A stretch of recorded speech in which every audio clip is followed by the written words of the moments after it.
So we want to get Trump's reaction real quick to what was happening during the Kamala Harris's speech. Make sure y'all hit a like for the algorithm, subscribe to the channel, and turn on your notifications. Joining us now by phone, the 45th President of the United States, former President Donald Trump. Mr. President, thank you for joining us. You were truth socialing along this speech. What is your first reaction to it real time? And I'm going to read the Cash Apps after this one. Well, the biggest reaction is why didn't she do the things that she's complaining about? All of these things that she talked about, we're going to do this, we're going to do that, we're going to do everything. But she didn't do any of it. She could have done it 3.5 years ago. She could do it tonight by leaving the auditorium and going to Washington, D.C. and closing the border. She doesn't need a bill. I didn't have a bill. I closed the border and created the safest border we've ever had in the history of our country. She could have done all of these things, and she could still do them. She's got 4.5, 5 months left. She can go there right now. She can do all of the things, many of the things that she's talking about and complaining about. It was a lot of complaining. She didn't talk about China. She didn't talk about fracking. She didn't talk about crime. She didn't talk about 70% of our people are living in poverty. She didn't talk about housing, really. The trade deficit. She didn't talk about child trafficking that she's allowed to happen because she was the border czar and she presided over the weakest border in the history of our country. It's an invasion. I was there today, as you know, Brett. It's an invasion of our country taking place at our border, our southern border. It's a total invasion. And now it's starting at our northern border also, through Canada. And she didn't talk about any of that because she talks, but she doesn't do. It's no action. But, you know, look, other than that, it was a nice-looking room.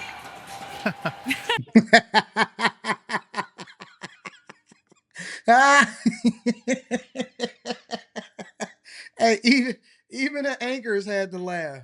He said, listen, other than all of the disaster that we see happening in our country, because speeches are cute. Speak. I like speeches. I think that she was very, very presidential looking, not acting, looking like a person that will be tough. But when we started to debunk all of these things, and she didn't. She didn't talk about the trade deficit. She didn't talk about China. She didn't talk about the fact that they can go. You don't need a bipartisan deal that you're holding Republicans and the American people over a border in order to secure it. You don't need it. You don't need a bipartisan deal to make sure that our borders are secure. That is your job. That is your job. That is the job of the federal government to not process people in here illegally under the cloak of saying that they're asylum seekers and doing what you are supposed to do. She had no conversation she didn't even know how to pronounce Kim Jong-un correctly. She didn't even know how to pronounce it correctly. And he's right. He said, listen, so you telling me over the last 4 years you couldn't get nothing done and it's going to take your presidency to actually do it. Why aren't people demanding answers and saying, listen, what is wrong with this woman and how is she able to get away with this, considering that it's not like she's a candidate? Do y'all realize that she's actually in office now? Like, I don't know if y'all if y'all really putting this in perspective. Her and Biden is in office now. Like right now. They're currently in office right now. Literally. They can go and work on this stuff right now.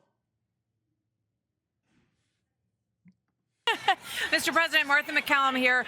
She said that she is promising middle-class tax cuts, and she says that if you are elected, it will cost Americans $3,900 more a year in increased taxes. She's tying all of that to this Project 2025. That's where that number is coming from.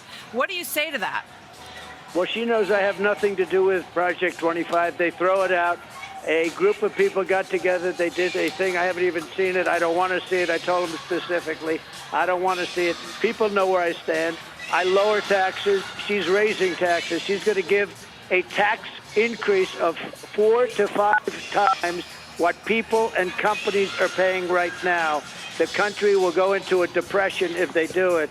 I think She so. didn't talk about interest rates. I mean, the interest rates are now getting close to record rates. People can't do business. Nobody can borrow money. People can't go to the American dream and buy a house because they can't afford the interest rates. And even if they could, the money isn't available. She didn't talk about any of that. No, if she got in, look, she's a Marxist. She always was. She always will be. She's going to leave the border open. I was there today, and the Border Patrol, as you know, gave me total endorsements and all of that. And that's the beautiful part about it, is that at the end of the day, what are they even familiar with, and are they even aware of what's really happening at the border? They are the sitting president and vice president of the United States of America. She was tasked with tackling the border issue, and they are not even getting the endorsement of the Border Patrol. They're not getting the endorsement of the Border Patrol. The very ones that's getting paid by your tax dollars today in order to ensure that we safe here in the United States of America, they're not endorsing them. They endorsing Trump. So if the people on the front lines are saying, hey man, we want to get them up out of there, we actually want Trump, that says a lot. See, all of that talking and speeching and junk, that don't mean nothing. We have clear comparison between 8 years ago and 4 years ago. I've gotten endorsed by almost every major police group in the United States. But she is a Marxist with open borders. She's not going to have any fracking in Pennsylvania. She's going to close down the oil and gas industry, and our country is going to go bust. She didn't talk about the $35 trillion, which I was going to start paying off with liquid gold that we have right under our feet.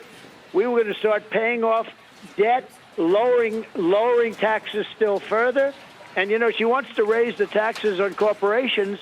What they're going to do is pick up and move to another country, like the pharmaceutical industry moved to Ireland and they moved to other places.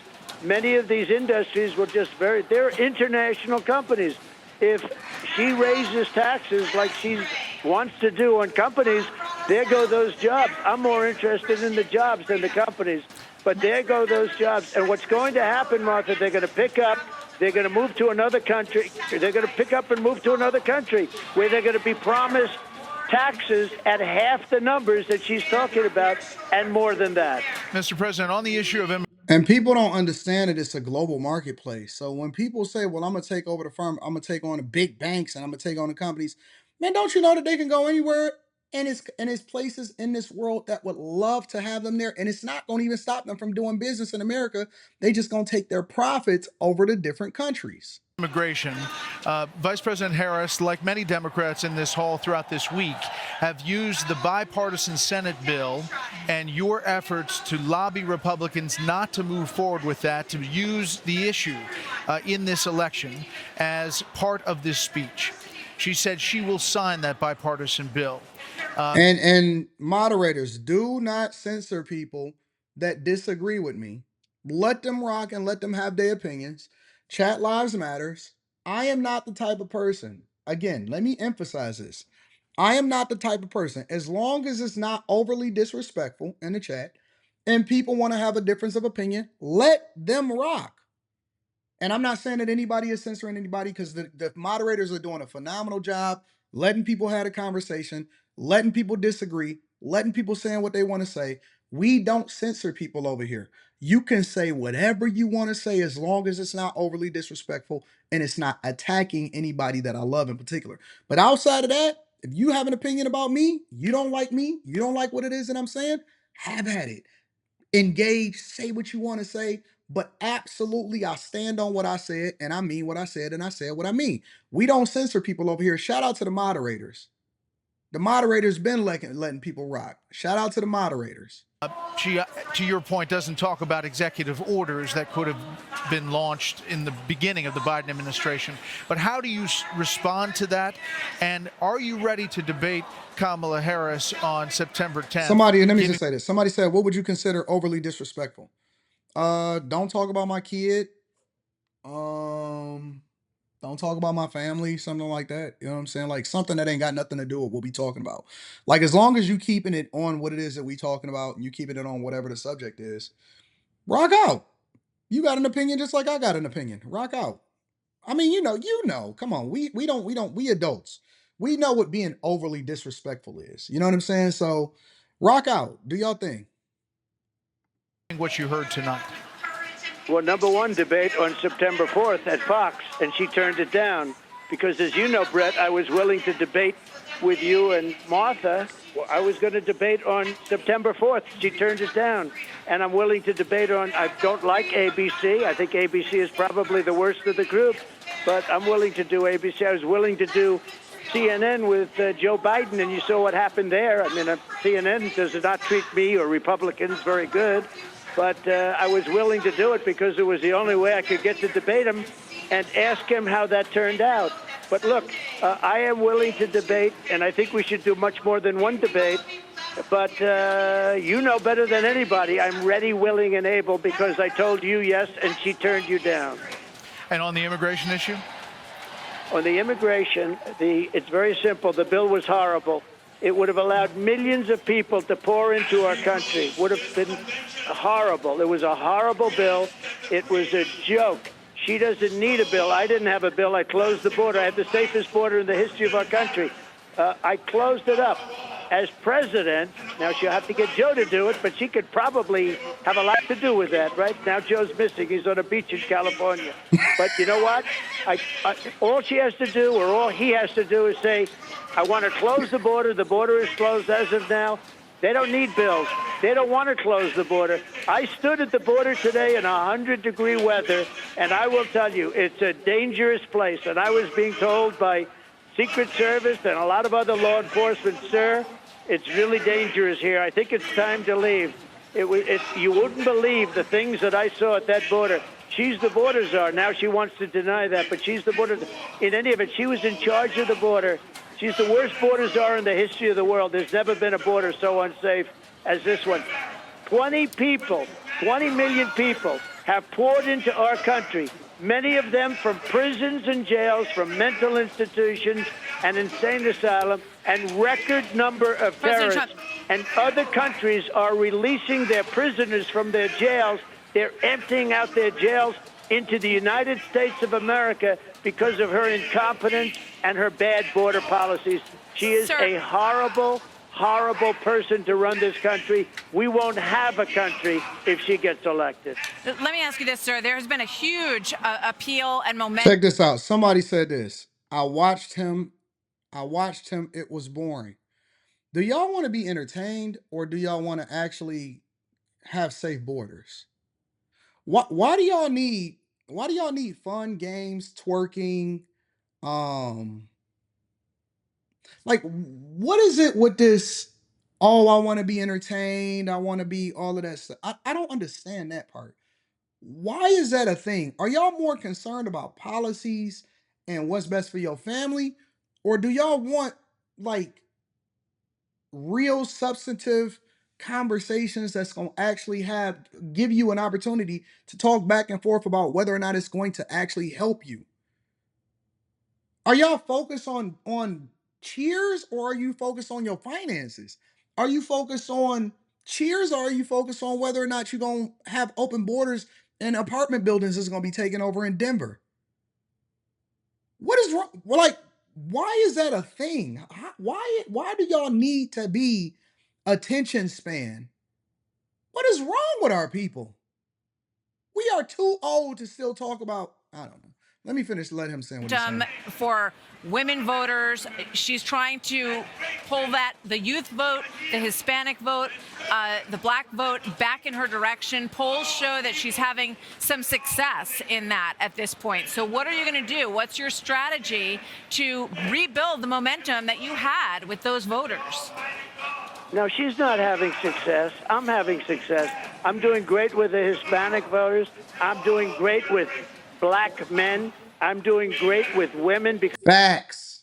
because women want safety. They want safety, and they don't have safety when they have somebody allowing 20 million people into our country, many of them very dangerous people. No, it's only in your eyes that they have that, Martha. we're doing very well in the polls. We're leading in most of the polls. And in the swing states, we're leading in almost every one of them. Mr. President, in Michigan, let me interrupt. The auto workers are voting for me because you're not going to have an auto industry if she gets elected. Mr. They're going President, to all electric things. cars. All electric cars are going to be made in China. And you're not going to have, you literally will not have an auto industry. The United Auto Workers ought to be ashamed of themselves. They sold the workers down the tubes. Two quick things as we wrap up here, Mr. President. Tomorrow, do you expect to be endorsed by Robert F. Kennedy Jr.? And are you making a specific effort in Georgia to make up, if you will, with the governor of Georgia, Brian Kemp? Well, I just saw Brian on a very good man. Did you ever hear of a man named Sean Hannity? And he was interviewed by Sean Hannity. And he was very nice, and he said he wants Trump to win, and he's going to work with me 100%. And I think we're going to have a very good relationship with Brian Kemp. And that was on just before you people went on with that speech that we just listened to. And RFK Jr.? It just happened. And as far as RFK, I've had a great relationship with him over the years. I respect him. He respects me. I have no idea if he's going to endorse me. I know he's got a news conference. We happen to be in the same state. Arizona will be in the same state, but in quite different parts of the state. But it's possible we will be meeting tomorrow, and we'll be discussing it. He said, look, he was treated very unfairly by the Democrats. He would have beaten Joe Biden in a Democrat primary. I have no doubt about it. And they made it absolutely impossible for him. They made it that you have to get 60, 70% of the vote just to get in. And you know what? President. In the end, the Democrats did the same thing to Joe Biden. They threw Joe Biden out of the party. I mean, listen, at the end of the day, the one thing that you can't say is that he's not telling the truth and he's speaking his mind.